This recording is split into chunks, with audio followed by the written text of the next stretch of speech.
कावेरी आवास पर मिले और कहा यह जा रहा है कि हाईकमान के दखल के बाद ये मुलाकात बेहद अहम थी। लेकिन बड़ा सवाल यह है कि क्या वाकई एक नाश्ते ने कर्नाटक की राजनीति का पूरा तनाव खत्म कर दिया है या अभी कुछ और बाकी है?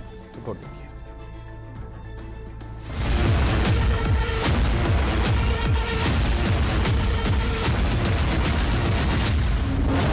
कर्नाटक में सत्ता साझा करने को लेकर पिछले कई दिनों से जारी हलचल आज एक ब्रेकफास्ट मीटिंग तक पहुंच गई। हाईकमान के स्पष्ट निर्देश के बाद मुख्यमंत्री सिद्धारमैया ने डिप्टी सीएम डीके शिवकुमार को कावेरी में नाश्ते पर बुलाया। दोनों नेताओं ने कैमरे के सामने मुस्कुराकर एकता दिखाने की कोशिश की, लेकिन भीतर का तनाव जस का तस दिखाई दिया। हालांकि मैसेज यही दिया गया कि सब कुछ ऑल इज वेल है। सिद्धारमैया की तरफ से कहा गया एकता बनी रहेगी, हमारे बीच कोई मतभेद नहीं है, आला कमान जो कहेगा वो होगा, 2028 के चुनाव तक साथ चलेंगे।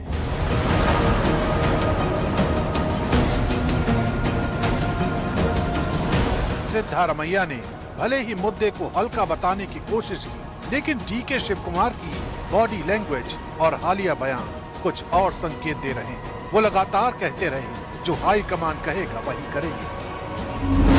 डीके शिवकुमार कहते हैं लोगों के भरोसे और सिद्धारमैया की सोच के दम पर सरकार मजबूती से काम कर रही है।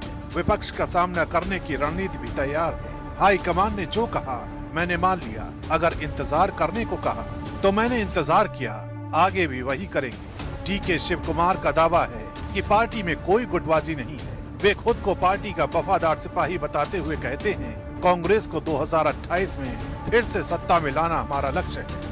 नेतृत्व के निर्देश पर होने वाली ऐसी बैठकों के बाद जितना बताया जाता है उससे कहीं ज्यादा छुपाया जाता है, लेकिन ये छुपा हुआ सच भी कभी न कभी सामने आएगा जरूर। सवाल ये है कि कुछ घंटों बाद, कुछ हफ्तों बाद या कुछ महीनों बाद, क्योंकि डीके शिवकुमार सालों तक इंतजार करने वाले तो दिख नहीं रहे। कर्नाटक की राजनीति में ये लाइन सिर्फ सम्मान नहीं बल्कि इंतजार का इशारा भी मानी जा रही है, खासकर 2025 की वादा कुर्सी बहस के बीच। इसी विवाद और डैमेज कंट्रोल के बीच शिवसेना उद्धव गुट की सांसद प्रियंका चतुर्वेदी भी सामने आई। उन्होंने कहा विवाद को मीडिया ने जरूरत से ज्यादा बढ़ा दिया। चर्चा सब जगह हो रही है, मीडिया में ज्यादा हो रही है, आपस में उनके इतनी नहीं हो रही होगी जितना मीडिया उसको तूल दे रही है। और उसमें स्पष्ट किया है, कांग्रेस पार्टी ने भी स्पष्ट किया है कि इस पे बातचीत होगी, इस पे निर्णय लिया जाएगा। और उनका जो कमिटमेंट है कर्नाटका की जनता के साथ है, कर्नाटका की जनता को जो जो वादे किए थे वो पूरी करने की बात है।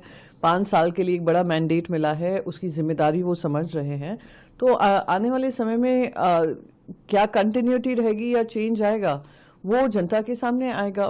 तो क्या ब्रेकफास्ट मीटिंग ने कर्नाटक की राजनीति को शांत कर दिया? साफ ये है तनाव दब गया, खत्म नहीं हुआ। दोनों नेता हाई कमान के पाले में गेंद डालकर आगे बढ़ गए हैं। अब विधानसभा सत्र और दिल्ली की अगली कॉल पर निगाहें टिक गई हैं। मतलब कर्नाटक का असली फैसला अभी दिल्ली की मेज पर ही लिखा जाएगा।